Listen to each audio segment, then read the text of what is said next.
Floquinhos, o quanto será que é possível a gente prever os resultados? Papai, você já dá consultoria há mais de 10 anos, então alguma coisa não é possível que não dá para prever. O que dá para prever é que segunda que vem, dia 9, vai ser a promoção de todos os meus cursos. Mais informações aqui na descrição. Bom, primeiramente, que tipo de resultado que a gente está falando aqui de previsão? Como eu trabalho com consultoria esportiva, eu vou falar aqui do resultado estético, que é normalmente o que o pessoal quer, né? Assim, digo, que fala, pô, Leandro, quando é que eu vou ficar forte? Quando é que vai parecer que eu treino? Quando é que eu vou melhorar esse músculo fraco?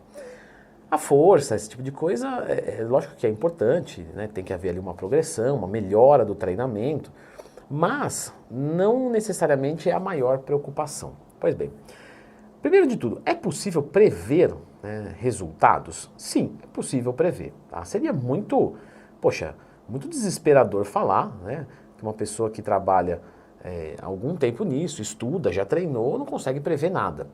Agora, quando a gente fala isso, a gente não coloca uma coisa assim, uma previsão muito, sabe, assertiva. Do tipo, vamos lá, quanto tempo eu vou demorar para ganhar, sei lá, 5 quilos de músculo? Dá para mais ou menos estimar isso sim, tá? Vamos pensar que você está pegando ali uma pessoa que é um pouco mais gordinha ou um pouco mais magrinha. Então vai mudar o cenário porque o gordinho vai ter que começar em déficit calórico, enquanto o magrinho já vai começar em superávit calórico. Então eu vou pegar, por exemplo, no caso de uma pessoa que já secou, certo? E ela vai começar um processo de ganho de peso. Quanto tempo ela demoraria para ganhar 5 quilos de músculo? O que a gente sabe é que no primeiro ano de academia, você consegue ganhar mais ou menos 10 quilos de músculo sendo homem. Caramba, Leandrão, que legal, né? Sim, então aproveita, desce lá, clica no gostei, se inscreve no canal enquanto você ouve minha voz. Porque quando você é mulher, é menos. Né? Então o iniciante ganha 10 quilos em um ano e a mulher ganha 5 quilos em um ano, porque ela tem menos potencial anabólico do que o homem. Beleza. Só que, claro, esses 10 quilos não vai ser, sei lá, 0,8 por mês ou alguma coisa próximo disso. Eu não vou pegar 10 e dividir por 12, porque o processo quanto mais treinado você é, menos treinável você se torna. Então, por exemplo, você pode falar que ganharia ali 5 quilos de músculo em mais ou menos, sei lá, 4 meses. E aí mais 5 quilos de músculo em mais ou menos mais 8 meses. Seria algo mais ou menos pé no chão. E isso para quem está no primeiro ano de musculação. No caso da mulher, metade. Quando você está no segundo ano, você costuma ganhar 5 quilos de músculo em um ano, bem trabalhadinho, no homem. Na mulher, 2,5 kg. E aí a gente faz mais ou menos, né, a mesma expectativa. No terceiro ano, a gente costuma ganhar em homens 2,5 kg e em mulheres 1,25 kg, né, ou 1,250 kg. E aí, mesma regrinha. No quarto ano, a gente já está falando de ganhar aí por volta os homens de 1 quilo, tá? E as mulheres por volta de meio quilo. E daí pra frente não faz muita conta, que você vai mais chorar do que se animar.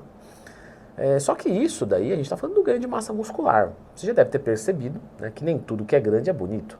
Então às vezes você vê uma pessoa que está com um shape, por exemplo, ruim, feio, né, um shape não é harmônico, não é legal, ela toma esteroide de feia, ela passa para feião, ou seja, ela hipertrofia a feiura, ela evidencia mais, ela aumenta, porque agora, como ela é grande, chama mais atenção, e aí os defeitos aparecem mais. E por que eu estou falando isso? Porque às vezes a gente fica muito preso em previsão de ganho de massa muscular, quando na verdade a gente tem que pensar em melhora. Por exemplo, tem aluno meu da consultoria, isso já aconteceu várias vezes, que, sei lá, vou chutar aqui, ganhou 1 quilo de músculo. Só que ele ganhou no lugar que precisava. Por exemplo, os ombros. E os ombros fazem muita diferença. E aí parece que ele evoluiu muito mais do que isso. Então isso é bem importante. Focar os músculos fracos, coisa que eu já ensinei aqui no canal. Lembra de procurar Leandro Twin mais tempo se tiver qualquer dúvida. Legal. Agora, existe também, né, o ganho de densidade, de maturidade. Isso é um ganho que a gente sabe que é de longo prazo. Você que já treina há mais tempo, talvez tenha isso bem forte aí pra você, mas que é iniciante não vai entender o que eu vou falar, assim, não vai conseguir visualizar. Mas a gente pega às vezes uma pessoa que, sei lá, com 5 anos de treino, tem lá 90 quilos e 10% de gordura, um exemplo. E com 15 anos de treino, ela tem os mesmos 90 quilos e 9% de gordura. Aí você fala, putz, não mudou quase nada. Só que você olha as fotos e é um shape inacreditavelmente diferente. Por quê? Porque os cortes estão mais profundos, tem mais fibra, mais densidade, tem mais vascularização. Então tudo isso faz parecer o shape muito melhor, mesmo tendo o mesmo peso. Isso é chamado de maturidade muscular. A gente sabe que a maturidade muscular nunca para de evoluir. Ano após ano ela continua melhorando.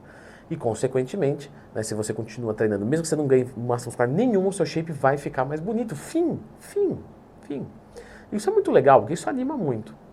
A maturidade, a gente fala, lógico que depende de pessoa para pessoa, como sempre, né? Mas, no geral, a maturidade muscular começa a dar a cara por volta de 5 a 10 anos bem feito.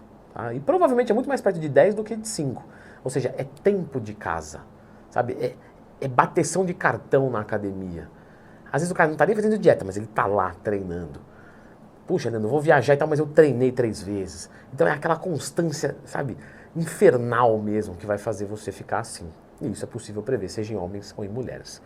Porém, né, a gente pode falar aqui também da perda de gordura, que é um processo muito mais fácil, metabolicamente falando, do que a construção de massa muscular. Porque é mais fácil se livrar de um tecido do que você recuperar um tecido. Desculpa, recuperar ou criar um tecido, né? Então, o emagrecimento ele já acontece mais rápido. Só que ele é dependente da quantidade de gordura que você tem. Uma pessoa que tem 1,70 m e 150 quilos, você não espera que ela perca 5 quilos de gordura em um mês, até porque ela nem vai se animar muito, ela tem que perder um pouco mais. Agora, uma pessoa que tem 1,80 m e 80 quilos, talvez perder 3 quilos em um mês já seja um ótimo negócio. Então, quanto mais gordo você é, quanto mais percentual de gordura alto você tem, mais rápido você vai perder gordura. Não necessariamente peso, porque você vai ganhar massa muscular durante esse processo, caso escolha o caminho inteligente de se fazer. Então, o que é seguro dizer? Para quem tem um percentual de gordura ali que está alto, mas não está exagerado, por exemplo, 20%, 30%, é esperado aí por volta de 1 kg de gordura por semana. É bem pé no chão. Para quem tem um pouco mais do que isso, 30%, 40%, 45%, ou como já atendi 50%, já atendi aluno de 50% de gordura, metade do cara era gordura. Então assim, é preocupante isso. Independente do seu peso, tá? Que fique claro, porque a massa muscular é baixa. Então mesmo se for leve, tá ruim. E aí, uma pessoa dessa, né, com 50% de gordura, por exemplo, 40%, ela perderia aí 7, 8 quilos por mês. Claro que ela vai perder mais, às vezes, do que isso, porque ela perde muito líquido retido, tem bolo fecal, bolo alimentar, tem glicogênio, tem uma série de coisas que vai se mudar. Mas, mais ou menos falando, né, 1 quilo por semana de gordura é razoável. Se você já for leve, se você for uma mulher já, né, pequena, por exemplo, uma mulher de 1,60 m e, sei lá, 55 quilos, você não vai esperar que ela perca 5 quilos em um mês de forma muito saudável, preservando massa muscular. Às vezes ela vai perder 2 quilos, né, porque o peso dela já é baixo, né? Um cara de 100 quilos, ele pode perder 4, tranquilamente, 1 por semana. Então é algo que é sim possível prever. Eu vou deixar a indicação desse vídeo que você está vendo aqui, onde a gente vai falar mais sobre os processos para acelerar os resultados em pessoas naturais. Porque o que eu disse até agora aqui são por processos naturais, sem hormônios, certo? Então dá uma olhadinha nesse vídeo para você aprender mais sobre naturais.